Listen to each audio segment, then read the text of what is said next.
তারা বলেন দোয়া কবুল হয় না, দেখেন নিজেদের সাথে মিলে কিনা। এই পাঁচটা শর্ত যদি পাওয়া যায়, মুহূর্তেই আপনার দোয়া আরশে যে নক করবে। এক নাম্বার শর্ত আকলুল হালাল, হালাল খাওয়া। কি খাওয়া? আমরা দুইটাই খাই, হালালও খাই হারামও খাই। বেশি খাই কোনটা? হ্যাঁ, কি খান? আমি কই নাই কিছু, আপনারাই কইছেন। নিজের উত্তরে নিজে ধরা না। হারাম খেলে তো দোয়া কবুল হয় না। লা ইয়াদখুলুল জান্নাতা জাসাদুন গুযিয়া বিল হারাম। ওই দেহ কখনো জান্নাতে যায় না যে দেহ হারাম খেয়ে বর্ধিত হয়েছে। কেন দোয়া কবুল হয় না? মিলিয়ে নেন নিজের জীবনের সাথে, জাস্ট একটু মিলিয়ে নেন, খেয়াল করেন। আকলুল হালাল এক নাম্বার শর্ত। ইউর ইনকাম শুড বি হালাল, ইউর ফুড শুড বি হালাল, ইউর ড্রিঙ্কস শুড বি হালাল, ইউর ফ্ল্যাট শুড বি হালাল, your bank balance should be হালাল। চিল্লায় বলেন ঠিক কিনা? এক লোক কাবার চারপাশে শুধু দোয়া করে, ইয়া রব, ইয়া রব, ও আমার রব, তুমি আমারে মাফ করে দাও, তুমি আমারে মাফ করে দাও। এই সাহাবীর কান্নাকাটি দেখে, এই লোকের কান্নাকাটি দেখে অন্য সাহাবারা বলল, আজকের সব সওয়াব এই লোকে নিয়ে যাবে। সব সওয়াব তো আজকে ওনার। এর দোয়া কবুল। আল্লাহর হাবিব বললেন, ওয়া মাতআমুহু হারাম, ও যা খায় হারাম খায়। ওয়া মাশরাবুহু হারাম, যা পান করে হারাম। মালবাসুহু হারাম, তার ড্রেস আপ এটা হারাম টাকা থেকে আসে। ফাআন্না ইউস্তাজাবু লাহু, কেমন করে আল্লাহ ওর দোয়া কবুল করবে? আল্লাহ ঠেকা পড়ছে নাকি? ইন্নাল্লাহা তাইয়্যিব লা ইয়াকবালু ইল্লা তাইয়্যিবা। আল্লাহ নিজে পবিত্র, আল্লাহ পবিত্র ছাড়া কোনো অপবিত্র জিনিস গ্রহণ করেন না। জিহাদের ময়দানে একজন সাহাবী ছিল, সর্বপ্রথম তীর মেরেছিল। নাম কে বলতে পারবে? সাদ বিন আবি ওয়াক্কাস রাদিয়াল্লাহু তাআলা আনহু। উনি একবার আল্লাহর হাবিবকে বললেন, ইয়া রাসূলুল্লাহ, উদউ আল্লাহ আইয়াজআলানি মুস্তাজাবাদ দাওয়া। ও নবী, আপনি তো দোয়া করলে কবুল হয়, আপনি একটু আমার জন্য দোয়া করেন, আল্লাহ যেন আমারে মুস্তাজাবুদ দাওয়া বানিয়ে দেয়। কি বানিয়ে দেয়? মুস্তাজাবুদ দাওয়া মানে কি জানেন? যিনি চাইতে দেরি, কবুল হতে দেরি হয়। আল্লাহর হাবিব বললেন, ইয়া সাআদ, হে সাআদ, আতিব মাতআমাক তাকুন মুস্তাজাবুদ দাওয়া। সাদ, তুমি যেটা খাবে এটা হালাল খেও, হালাল খেলেই তুমি মুস্তাজাবুদ দাওয়া। সুবহানাল্লাহ পড়বেন না? আকলুল হালাল শারতুন লিকবুলিদ দুআ, দোয়া কবুলের প্রথম শর্ত। হারাম খেয়ে দোয়া করলে ওই দোয়া কখনো কবুল হবে। দুই নাম্বার শর্ত, দোয়াটা করতে হবে একজনের কাছে, তিনি কে?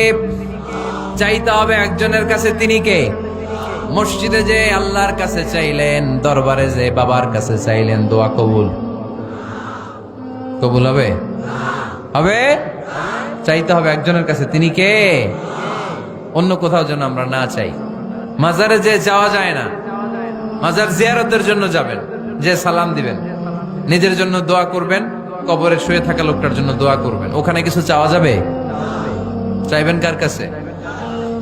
দুইটা গেল শর্ত। তিন নাম্বার, ইয়াকিন থাকতে হবে যে আমার দোয়াটা কবুল হচ্ছে।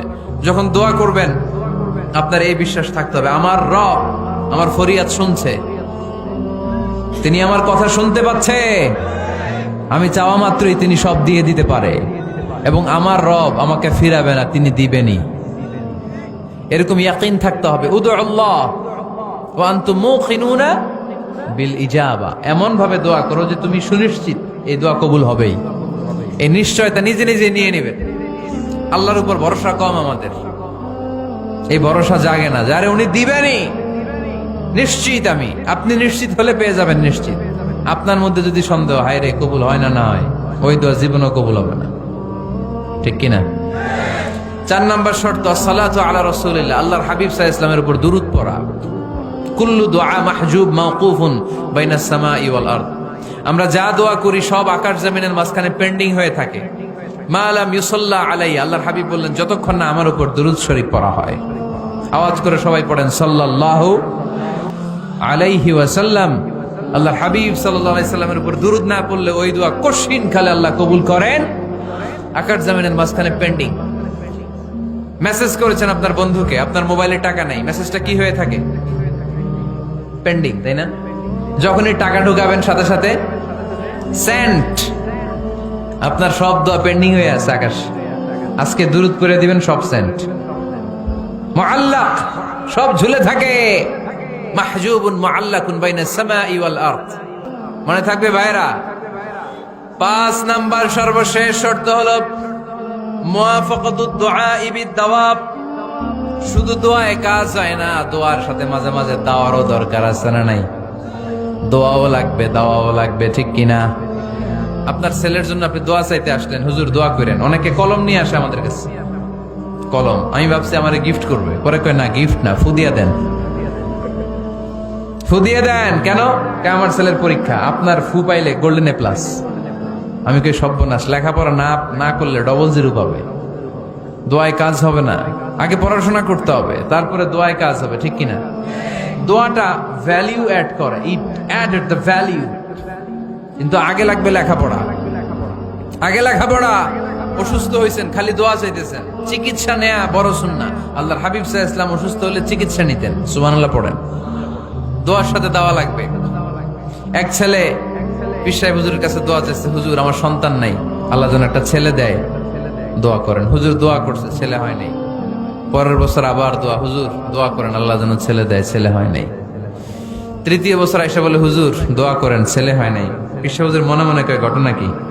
ওর ছেলে হয় না কেন? জিজ্ঞেস করলো, বাবা তুমি কি বিয়ে করছো? কয় না, বিয়া তো করি নাই। পীর সাহেব হুজুর বললেন, আগে বিয়েটা তো করবি, তারপরে না সন্তান। তো বিয়ের পর্বটা তো সারো, তবেই না সন্তান পাওয়া যাবে, ঠিক কিনা? দোয়ার সাথে দাওয়া লাগে। আল্লাহর হাবিব সাল্লাল্লাহু আলাইহি ওয়াসাল্লামের আঙ্গুলে একবার বিচ্ছু পোকা কামড় দিল। প্রচন্ড ব্যথায় বিশ্বনবী কাতরাচ্ছেন, রেগে গেলেন আর বললেন, ও বিচ্ছু, মানুষও চিনোস না, নবীও চিনোস না, কোথায় কামড় দিবি, জায়গা পেলি না। কিন্তু বিশ্বনবী ব্যথা পাচ্ছেন। আম্মা জান আয়েশাকে বললেন, রাদিয়াল্লাহু তাআলা আনহাকে বললেন, লবণের পানি নিয়ে আসো, গরম দাও, ঢালো। উনি আরাম পাচ্ছেন।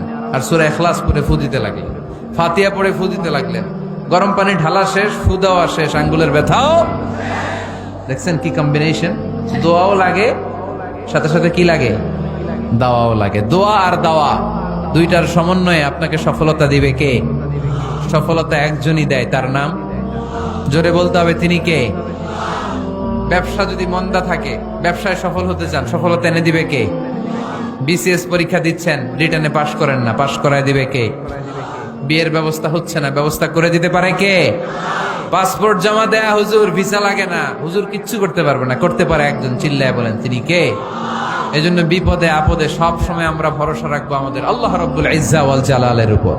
আল্লাহর কাছে আমরা বেশি বেশি চাইবো। আল্লাহ ছাড়া কারো দরবারে আমরা হাত পাতি না, চিল্লায় বলেন ঠিক কিনা? আমরা ফকির একজনের দরবারে, ঘাটে ঘাটে আমরা ফকির হইতে রাজি না, আমরা একজনের দরবারে ফকির। দরবারটা কার? দোয়া একটা শিল্প। যে টিপস গুলো শিখাইলাম আজকে, এগুলোর আলোকে আমরা যেন দোয়াটাকে আত্মস্থ করতে শিখি, যাতে দোয়া করার সাথে সাথে এই দোয়া আরো সে কবুল হয়ে যায়। আল্লাহ আমাদের সবাইকে কথাগুলো বুঝা আরো আমল করার তৌফিক দান করো।